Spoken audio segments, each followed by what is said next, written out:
사순절 첫째 주 금요일 마태복음 9장 중심 본문 9장 9절에서 17절.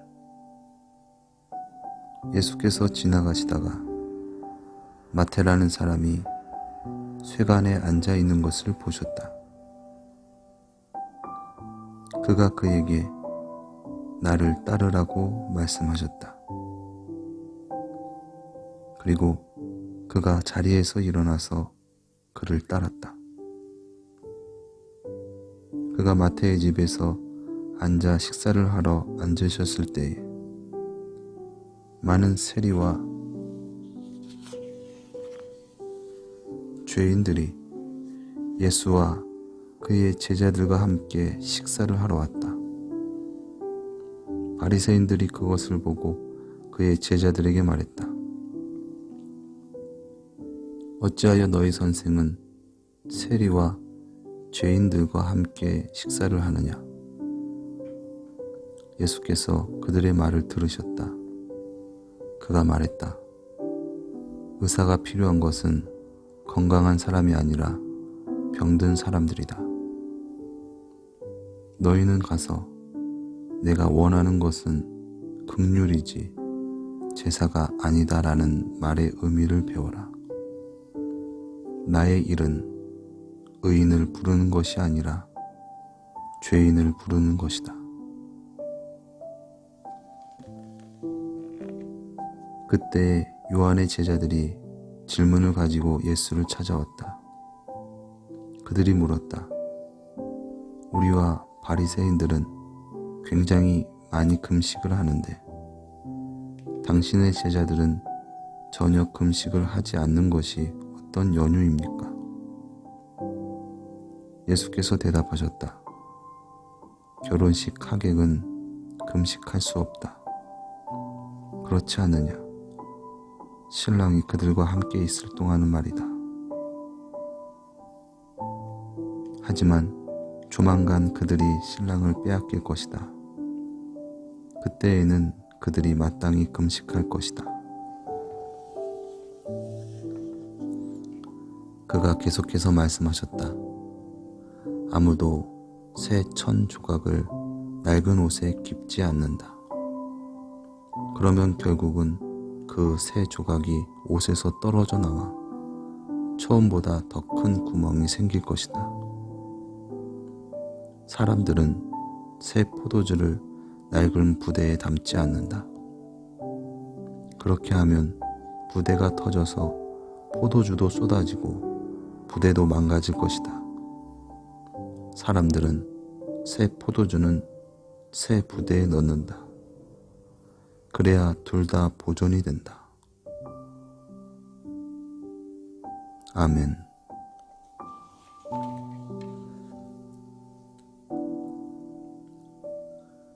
이제 컴퓨터를 사용하는 사람들은 그들이 저마다 거대한 내장 장치를 가지고 있다는 사실을 당연하게 받아들인다. 이 기억 장치는 하드 디스크라고 불리는데 1980년도에 사용하던 플로피 디스크와 대조되는 말이다. 플로피 디스크는 컴퓨터에 삽입했다가 다시 꺼낼 수 있었다. 플로피 디스크는 많은 정보를 저장할 수 없어서 디스크를 넣었다 빼는 일을 반복해야 했다. 그것은 정말 귀찮은 일이었다. 하지만 오래 사용한 기계에는 꽤나 애착이 생기기 마련이고 내 경우에도 기술자를 불러서 그간 사용하던 구식 기계에 하드 드라이브와 디스크를 설치해서 계속 사용하려고 했던 기억이 남아있다. 기술자는 나와 몇 마디 나누고 나서 결국 심호흡을 하고 말했다. 지금 당신에게 필요한 것은 이 구식 기계에 다른 부품을 더하는 게 아닙니다. 당신에게 필요한 것은 새로운 기계입니다. 내가 혹은 내 재정 관리자가 듣고 싶었던 말은 그게 아니었다. 하지만 그의 말이 옳았다. 새 기계가 때맞춰 도착했고 그것이 바로 예전부터 나에게 필요했던 바로 그 기계라는 사실을 알아채는 데는 시간이 얼마 걸리지 않았다. 우리는 컴퓨터와 같은 기계에도 애착이 생긴다. 하물며 우리의 삶을 조직하고 영위해왔던 전통적인 방식들에 대한 애착은 훨씬 더 강할 것이다. 그리고 우리 모두는 상황이 더 나아질 수 있다는 사실을 알고 있지만 그 순간 하고 있던 방식에 더 나은 요소를 조금만 더하면 된다고 상상하면서 결국 변화를 주더라도 그다지 많은 변화를 주지는 않게 된다. 이것은 모든 세대가 직면하는 도전이지만 예수와 그 당대의 사람들에게는 특별히 거대한 도전이었다. 그들은 수세기 동안 전통적인 삶의 방식을 따라 살아왔다. 자연히 그들은 그들의 하나님께서 그들을 구출하시기 위해 다시 돌아오시면 그들의 현재의 삶의 방식을 인정하고 지지해 줄 것이라고 생각했을 것이다. 그리고 예수는 그들에게 무언가 새로운 일이 일어나고 있다고 말씀하고 계셨다. 하나님께서 늘 말씀하셨던 그 일을 정말로 행하고 계신다.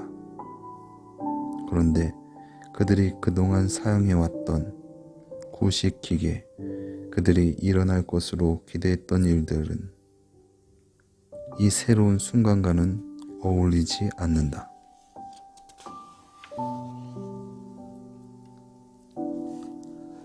그들은 하나님께서 세상을 바로잡으셔서 늘 그의 편에 섰던 자들로서 그들을 전면에 부상시켜 주실 것으로 기대했다.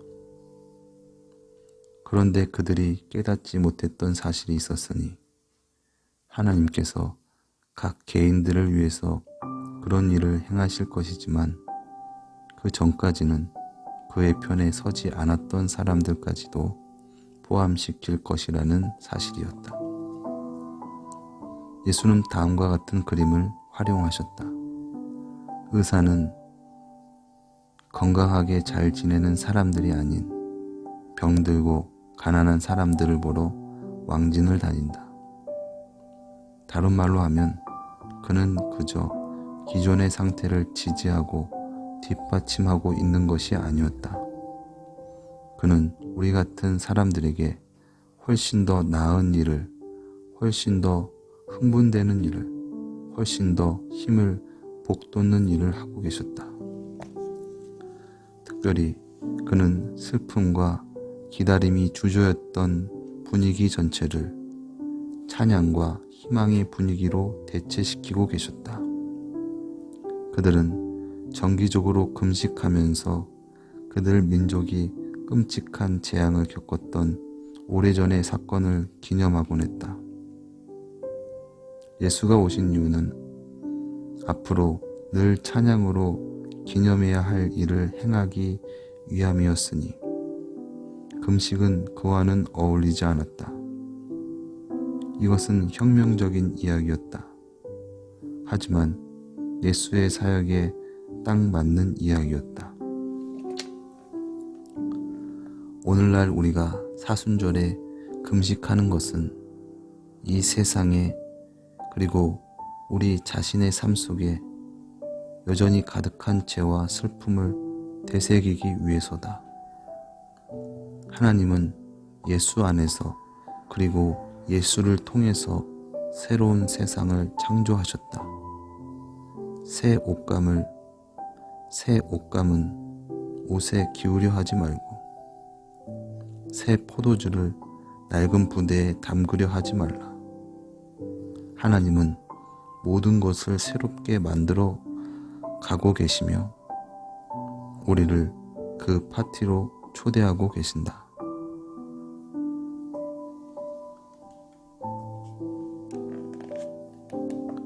오늘의 기도. 은혜로우신 주님, 우리를 치유하러 오신 의사이신 당신께 감사드립니다. 우리가 감사와 사랑으로 당신의 새로운 생명을 찬양할 수 있도록 도우소서. 예수님의 이름으로 기도드렸습니다. 아멘.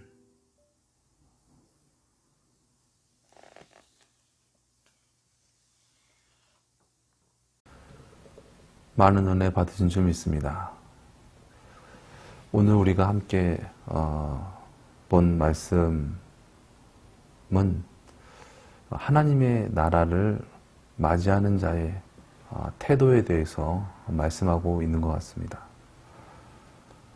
우리가 진정 하나님의 나라를, 하나님의 구원을 우리가 진정 누리려면 우리는 진정 하나님 앞에 바른 자세로 나와야 된다는 것이죠.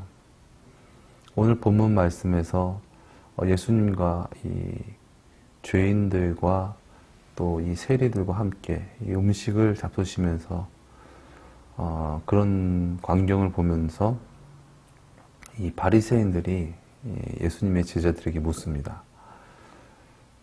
어떻게 너희 선생은 어떻게 죄인들하고 이렇게 어울리느냐라는 말을 한 것이죠. 분명 예수님은 그 예언의 성취하심으로 이 땅에 오셨고, 또한 이 각색 병자를 고치시면서 이 메시아적인 부분들을 많이 나타내셨습니다. 그런데 그런 부분들로 봤을 때는 메시아이신 것도 같은데, 또 위대한 선지자이신 것 같은데, 그분의 행동이 좀 마음에 안 드는 부분들이 많이 있었던 것으로 보입니다. 그래서 어떻게 왜 죄인들과 함께 이렇게 지내시지? 그 당시 어떤 사회적인 치서는 어떻습니까? 의인은 죄인들과 함께 이렇게 있지 않고 좀 구별된 어떤 삶과 어떤 구별됨이 있었죠. 그래서 어울리지 않는다. 그래서 어울리게 되면은 뭔가 그 사람도 같이 죄인이 되어버리는 어떤 그런 선입견이 있었던 것 같습니다. 근데 예수님께서는 그런 선입견을 완전히 무시하시고 죄인들과 이렇게 함께 음식을 드시고 말씀을 나누시고 또 죄인들이 오시는 것을 막지 않으시는 어떤 그런 것을 봤을 때 그 당시 이 의인이라고 생각을 했고, 또 다른 사람들보다 내가 좀 더 뛰어난 어떤 신앙의 수준이 있다고 생각했던 사람들이 좀 탐탁지 여기지 않고 예수님을 바라봤던 것 같습니다. 그리고 또 예수님께 또 이 세례 요한의 제자들이 와서 왜 금식을 하지 않습니까? 우리 바리새인들하고 또 우리들은 금식을 많이 하고 이런 신앙생활 이렇게 하고 있는데, 뭔가 이 당신네들의 이 제자들과 당신은 좀 우리와 좀 신앙의 어떤 그 경건의 방향이 좀 다른 것 같습니다. 라는 어떤 그런 질문을 했다라는 것이죠. 이런 어떤 형태들은 왜 나왔을까? 이것은 예수님을 맞이하는 어떤 태도가 달랐기 때문에, 어떤 생각이 달랐기 때문에 어떤 그런 질문과 그러한 태도가 나왔다라는 것이죠. 예수님은 그러한 자들에게 말씀하십니다. 하나님께서는 제사를 원하시는 것이 아니라 긍휼을 원하신다. 그리고 내가 온 것은 의인을 부르러 온 것이 아니라 죄인을 부르러 오셨다. 이 말씀이 무엇입니까? 진정 예수님께서 우리를 구원하시고 진정 하나님의 나라를 회복하시기 위해서 이 땅에 오신 구세주, 메시아, 그 예수님은 우리를 죄에서 구원하시기 위해서 오신 분이시다. 즉 죄인인 우리를 구원하시기 위해서 오셨다는 것이죠. 반대로 얘기하면 우리를 죄에서 구원하고 또 어려움에서 구원하고 로마의 압자에서 구원하고 우리가 생각하는 어떠한 그런 유토피아를 이루실 분이 이 땅에 오시게 되면 하나님 말씀을 잘 지키고 또 죄인이 아닌 의로운 자를 그 메시아는 부르시고 우리를 세워주시고 또 그 나라가 임하실 때 우리를 높은 권세자들로 세워주시고 더 많은 혜택과 어떤 은혜와 대우를 해주실 것이다라는 생각이 있었다라는 것이죠. 근데 예수님께서는 그런 의인을 부르러 온 것이 아니라 죄인을 부르러 오셨다. 이것은 무엇을 의미합니까? 예수님께서는 완전히 어떤 세상을 완전 다른 세상을 이루실 것이고 어떤 다른 구원으로 우리를 구원하신다라는 것이죠. 그러면서 헤어진 해진 이 옷에다가 그 새 옷감을 대어가지고 그것을 고치는 것이 맞지 않다. 이 옷을 정말 고치려면 그렇게만 고치는 것이 아니라 완전 다 바꿔야지. 안 그러면은 그게 점점 더 둘 다 못 쓰게 된다라는 그런 얘기를 하신 것이죠. 또 이 새 포도주는 완전히 말라가지고 빳빳해진 헌 그런 가죽 푸대에다가 담게 되면 발효가 되어가지고 결과적으로 포도주도 쏟아지고 또 이 푸대도 또 망가지게 된다. 진정 하나님의 구원하심을 얻기 위해서는 진정 우리가 밭이 되어야 된다라는 그런 말씀을 하신 것입니다. 그렇습니다. 우리가 하나님 앞에 나아갈 때 주님 저는 의인입니다. 저는 남들보다 이런 부분들이 뛰어나고 이런 부분들을 많이 했습니다. 그러니 저는 하나님의 나라에 구원받을 자격이 있지요. 저는 저들보다 더 많은 혜택을 누릴 자격이 있지요. 그렇게 주님께 나가는 것이 아니라 진정 주님 저는 죄인입니다. 저의 힘으로서는 하나님의 의의를 이룰 수 없습니다. 저를 구원하여 주시옵소서. 그렇게 나가는 자를 구원하시기 위해서 예수님은 오셨다라는 것입니다. 즉 우리가 그러한 태도를 가지고 예수님을 맞이하였을 때 진정 예수님의 구원하심과 인도하심과 그런 복주심을 우리가 누릴 수 있는 것이지 그러한 자세가 되어 있지 않은 상태에서는 예수님께서는 복을 주실 수 없다라는 것입니다. 그렇습니다. 우리가 예수님을 대할 때 진정 요것은 그런 대로 괜찮은 것 같고 요것은 바꿀 수 없고 요것은 옳습니다. 제가 생각했을 때 요거는 바뀌면 안 됩니다라는 어떤 고정관념을 딱 세워놓고 그리고 요거는 좀 바뀌었으면 좋겠습니다. 요거는 좀 해결해 주십시오 라는 식으로 예수님께 나가는 것이 아니라 정말 저는 완전 죄인입니다. 정말 저로서는 하나님의 뜻을 이룰 수 없고 저는 구원받을 수 없는 죄인입니다. 저를 구원하여 주시옵소서. 진정 전 인격적으로 하나님의 구원하심과 그 인도하심을 진정 간구하면서 그렇게 주님을 따라갈 때 진정 주님의 나라가 임하게 되고 주님의 인도하심과 주님의 구원하심이 임하게 된다는 것입니다. 그렇지 않고 우리의 의의를 자랑하고 우리의 의의로 구원을 얻고 더 많은 어떤 복과 혜택을 누릴 수 있다라는 어떤 그런 생각을 가지고서는 절대 하나님의 나라와 예수님을 누릴 수 없고 담을 수 없다라는 것입니다. 진정 우리가 이 사순절 기간에 진정 예수님을 또 천국을 누릴 수 있는 그러한 우리가 되어지기 원합니다. 새 포도주는 새 푸대에 담아야 된다라고 예수님께서 말씀하셨습니다. 그렇습니다. 우리의 낡은 이 고정관념, 우리의 어떤 사고, 우리의 생각, 우리의 어떤 패러다임 이런 것으로 하나님의 나라를 담으려 하지 말고 진정 주님 앞에 저는 죄인입니다. 저의 힘으로는 아무것도 할 수 없습니다. 저를 구원하여 주시옵소서. 그렇게 진정 하나님을 하나님으로 여기며 하나님으로 모시며 그렇게 살아가는, 그렇게 천국을 누리는 저와 여러분 되시기를 예수님의 이름으로 축원드립니다. 기도하시겠습니다. 사랑의 주님, 우리는 진정 주님의 구원하심이 아니면은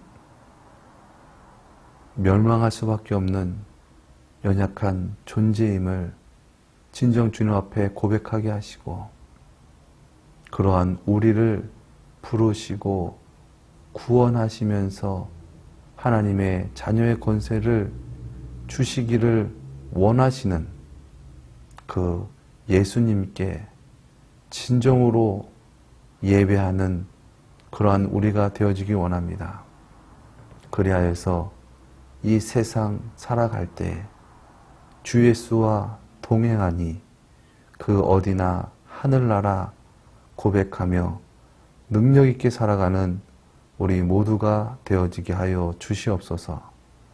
존귀하신 예수님의 이름으로 기도드렸습니다. 아멘.